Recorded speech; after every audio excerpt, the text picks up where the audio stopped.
예전에 한창 인생의 멘토가 누구냐 하는 이야기들을 어딜 가든 많이 들어보셨을 겁니다.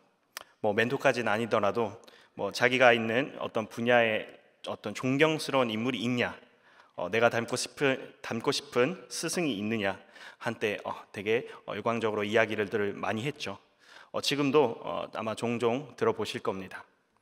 만약 내가 좋아하는 인물이 있다면 특히나 그 사람이 내가 있는 분야에서 대단한 사람이라거나 일상적으로 본받을 만한 위인이라면 그 사람의 가치관, 또 행동, 심지어는 말투까지도 자기도 모르게 배우고 있을 것입니다. 그런데 만약에 저 사람은 이러이러한 사람이다 라고 생각했던 것이 사실은 내가 조금 잘못 알고 있던 것이라 하면 기분이 어떨 것 같으신가요? 조금은 혼란스럽지 않을까요? 여태 내가 좋아하고 따라하려 했던 모습이 사실은 내가 조금은 제대로 이해하지 못하고 잘못된 방향으로 오해한 것이 있다면 어떤 반응을 보이시겠습니까? 오늘 우리가 살펴본 이 말씀에서도 이와 비슷한 경험을 한 사람들이 등장합니다. 대체 어떤 상황인지 한번 살펴보도록 하겠습니다. 우리 본문 단락에 들어가기에 앞서서 처음 21절을 시작하는 어구가 무엇이었죠? 이때로부터. 자, 이때로부터 예수님이 어떤 행동을 하셨다라는 말로 오늘 본문이 시작됩니다. 그럼 우리는 여기서 말하는 이때가 무엇인지 본문의 앞단락을 먼저 살펴볼 필요가 있습니다. 바로 앞단락은 아마도 많이 들어보셨을 대목입니다. 예수님께서 제자들을 향해서 너희는 나를 누구라 아느냐, 너희는 나를 누구라 생각하냐 물으시니 베드로의 그 유명한 대답이죠. 주는 그리스도시요 살아계신 하나님의 아들이시니이다. 이에 예수님께서 그 고백을 인정하시면서 칭찬 같은 말로 화답하시죠.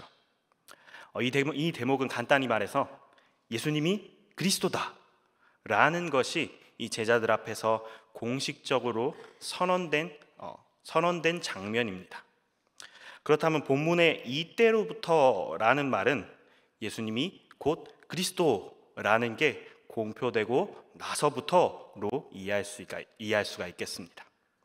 그럼 그리스도라는 것은 무엇을 의미할까요? 단순히 예수님의 이름일까요? 그리스도는 원래 메시아라는 이 히브리어 단어를 헬라어로 음역한 것입니다. 이 히브리어 메시아라는 단어 자체는 기름 부음 받은 자라는 뜻을 가졌습니다. 구약시대 이스라엘은 줄곧 하나님의 통치를 받는 민족이었죠. 하나님께서는 그들을 다스리기 위해서 자기 뜻을 전달하고 수행할 사람을 특별히 선택하여 세우셨습니다. 이때 선택하는 방법으로 머리에 기름을 부어 특별히 구별하셨는데 이렇게 세워진 자들이 제사장, 선지자, 왕 같은 자들이었습니다.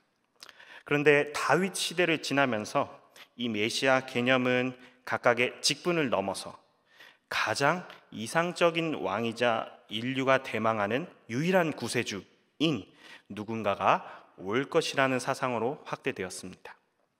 대부분의 이스라엘 사람들은 이 사상을 알았고 또 믿고 있었죠.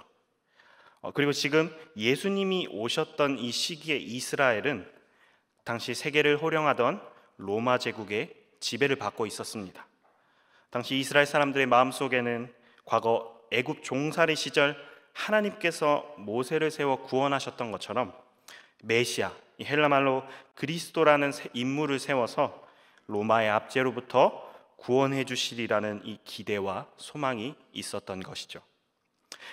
베드로의 고백으로 확인된 그리스도라는 직명은 자신들을 구원해 줄 자라는 기대가 깔린 표현이었습니다. 그리고 예수님께서는 베드로의 그 고백에 대해서 맞다고 인정하신 겁니다.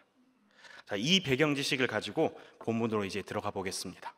21절부터 보면 이때로부터, 즉 예수님이 그리스도라고 확인되고 나서부터 예수 그리스도께서 자기가 예루살렘에 올라가 장로들과 대제사장들과 서기관들에게 많은 고난을 받고 죽임을 당하고 제3일에 살아나야 할 것을 제자들에게 비로소 나타내시니, 이제 예수님이 그리스도, 사람들을 구원할 자라는 게 드러났습니다. 보통 우리 영웅이 나오는 책이나 영화 같은 걸 보면은 이야기 전개가 어떻게 되죠? 영화 초반부에는 이 주인공이 시련을 받으면서 성장해 나가다가 뒤에 가면 마침내 이 영웅적인 존재임이 시청자들한테 이렇게 극적으로 딱 드러나면서 그 시점부터는 악당들을 막 물리치고 승승장구하면서 이 결말로 치닫습니다. 이 마태복음이라는 책도 어쨌거나 예수님이라는 인물에 대한 이야기니까 예수님이 드디어 구원자, 그리스도라고 독자들에게 선언된 후부터는 차근차근 백성들을 구원해 나가는 영웅적 이야기가 이어지진 않을까 기대해 볼 수 있겠습니다. 당시 제자들도 예수님에 대해서 분명히 이러한 기대를 가지고 있었을 겁니다. 이스라엘을 민족적으로, 정치적으로 이 로마의 압제로부터 구원하는 위대한 지도자, 대단한 영웅, 전쟁 승리자를 제자들도 기대했고 그 기대로 내내 예수님을 따라다닌 것입니다. 그런데 오늘 본문에서 이때로부터 예수님이 무엇을 말씀하셨다고요? 자기가 고난받고 죽을 것이라 말씀하십니다. 이제 이 지역 공략해가지고 로마를 몰아내고 정치적으로 이렇게 저렇게 해가지고 우리 주권을 회복할 거다 라고 해도 모자랄 판에 나 곧 죽어 라고 하신 거죠. 제자들 입장에서 얼마나 황당할까요? 자기들을 승리로 이끌 사람이라 믿고 그렇게 따라다녔건만 대뜸 자기가 곧 죽을 거라 하시는 겁니다. 역시나 제자들의 반응은 당황 그 자체였겠죠. 대표로 베드로가 나섭니다. 22절에 베드로가 예수를 붙들고 항변하여 이르되 주여 그리 마옵소서 이 일이 결코 주께 미치지 아니하리이다. 베드로가 항변했다고 했는데 쉽게 말하면 베드로가 예수님을 비난하고 책망했다는 겁니다. 아니 주님, 무슨 말도 안 되는 소리를 하고 있습니까 지금? 절대로 그런 일은 일어나지 않을 겁니다. 이 제자들이 생각하기에 당장 자기 민족을 구원해 주려면 어쨌든 살아는 있어야 전쟁에서 싸우든 뭐 정권을 잡든 뭘 하든 할 것인데 죽는다니까 바로 직전에 주는 그리스도시오라고 했던 그 고백이 다 헛것으로 돌아간다 생각했을지 모릅니다. 자, 그런데 예수님께서는 이 베드로보다도 더 강하고 단호하게 재반박하십니다.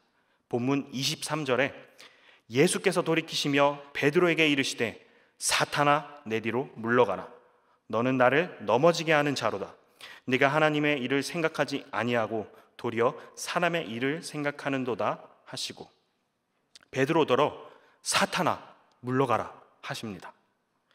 아니 제자가 좀 부족해가지고 아직 스승의 가르침을 잘 모를 수도 있지 그냥 좀 혼내면 될걸 사탄이라고까지 할 필요가 있었을까요?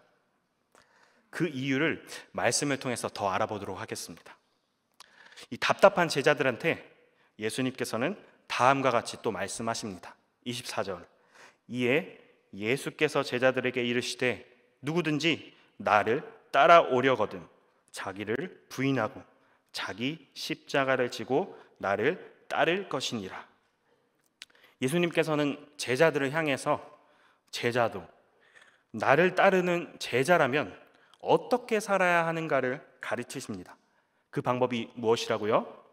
자기를 부인하고 자기 십자가를 지고 예수님을 따르는 것. 예수님을 따르는 건 따르는 건데 자기를 부인하고 자기 십자가를 진다라는 건 무엇을 말할까요? 이것은 우선 의도적인 자기 부정을 말합니다. 자기의 무엇을 부정할까요? 그러면 바로 다음 이어진 25절에 누구든지 제 목숨을 구원하고자 하면 잃을 것이요 누구든지 나를 위하여 제 목숨을 잃으면 찾으리라. 예수님을 위해서 자기 목숨을 의도적으로 부정하는 것, 포기하는 것이 예수님을 따르는 방법입니다. 자기 목숨 보존하기를 우선시하는 자는 오히려 그 목숨을 잃고 오히려 그 예수님을 위해 자기 목숨까지 포기하는 자는 오히려 이 목숨을 찾는다, 얻게 된다는 것입니다. 제자도라고 하는 것은 마땅히 스승의 본을 따라 살아가는 것입니다.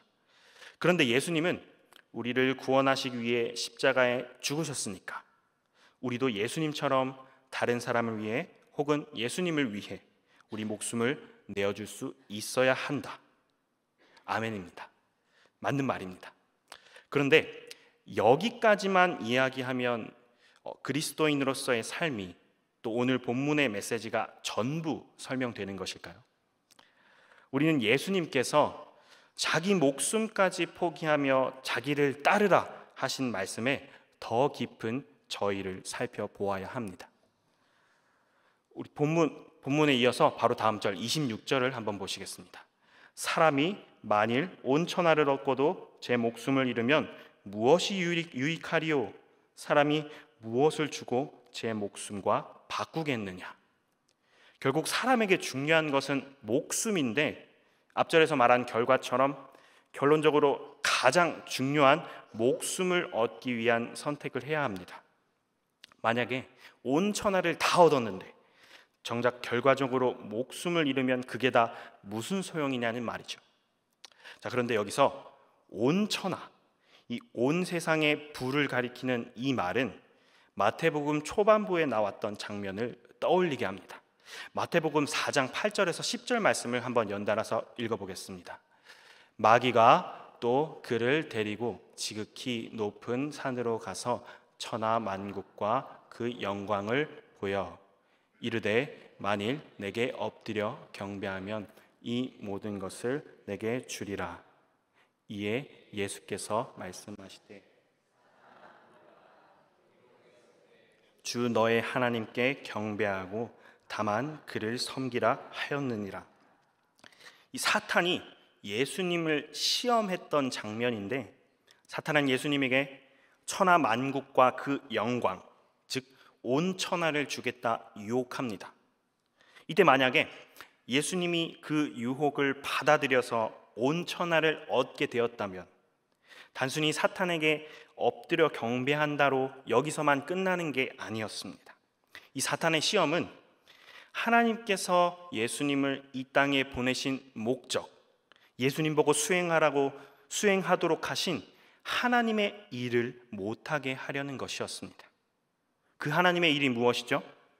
바로 고난과 죽음의 길을 걸어가며 자기 목숨을 버려 온 인류에게 참 생명, 가장 중요한 목숨을 주도록 하는 것이었습니다. 그리고 사탄은 그 하나님의 일을 저지하기 위해 예수님에게 온 천하를 들이밀며 시험한 것이죠. 우리 잠시 정리하자면 예수님께서 먼저 보이신 모범, 자기 목숨을 포기하여 온 인류의 목숨을 얻도록 하신 그 길은 곧 하나님의 일을 생각하고 하나님의 뜻에 기꺼이 순종하는 삶을 우리에게 모범으로 보여주신 것입니다. 단순히 목숨을 내어놓았다는 차원을 넘어서 하나님의 일에, 하나님의 뜻에 순종하신 것입니다. 베드로를 향해 사탄아 물러가라며 네가 하나님의 일이 아닌 사람의 일을 생각한다 하셨던 것은 베드로 자신도 모르는 새에 사탄과 동일하게 예수님을 하나님의 뜻과 다른 길로 가게 하려 하고 있었기 때문입니다. 본문 이후에 나타나는 20장 28절에서는 예수님께서 자신이 이 땅에 오신 이유가 자기 목숨을 많은 사람의 대속물로 주려 함이라고 분명하게 밝히십니다.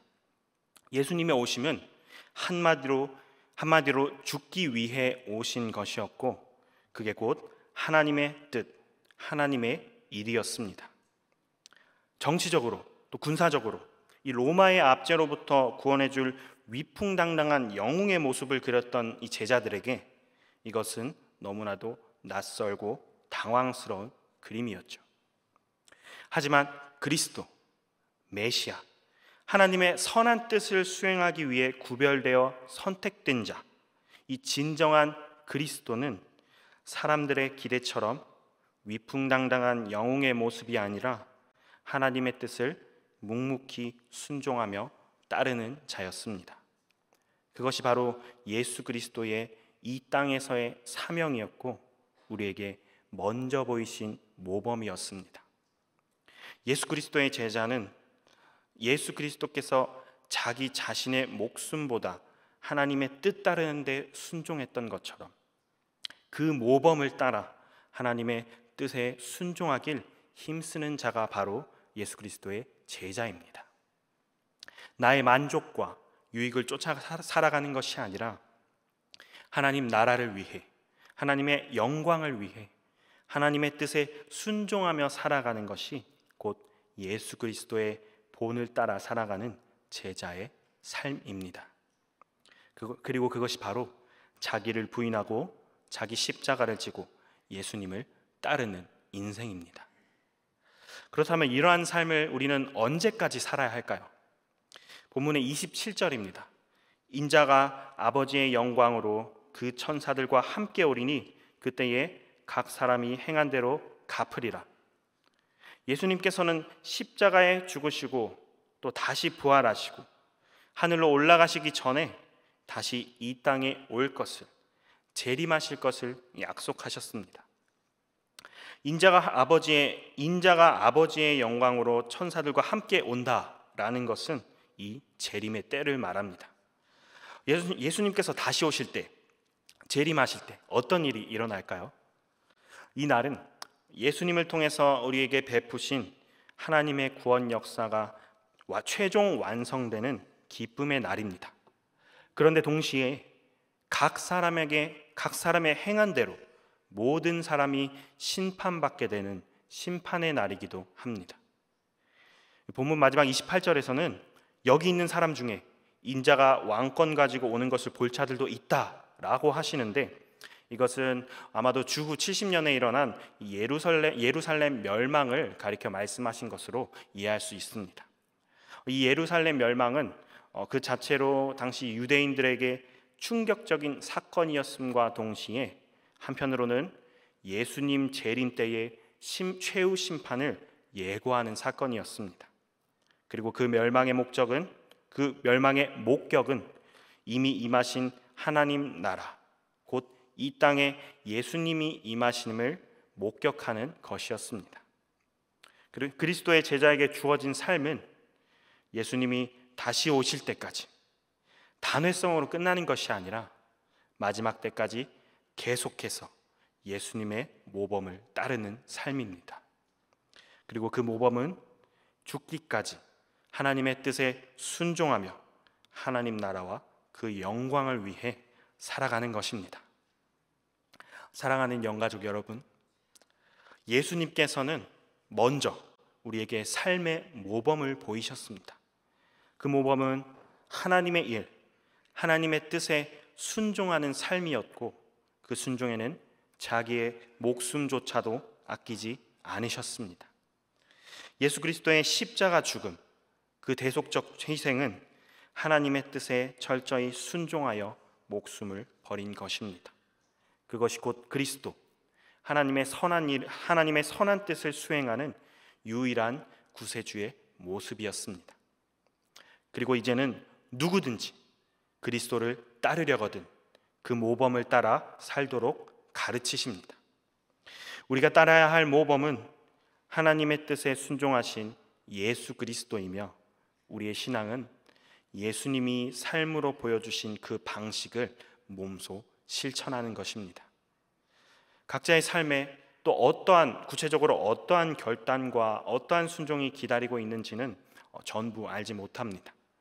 그러나 내가 하나님 앞에 섰을 때 예수님의 방식으로, 예수님의 모범을 따라야 하는 순간이 있다면, 그리고 그 선택으로 나의 유익을 포기해야 한다면, 설령 그것이 순교까지 각오해야 하는 일일지라도 그것이 현재 나에게 요구되고 있는 제자의 삶일지도 모릅니다. 언제나 매일의 삶에서 그리스도의 제자로서 하나님의 뜻을 따르길 갈망하며 애쓰며 살아가는 저와 여러분들 되길 간절히 소망합니다.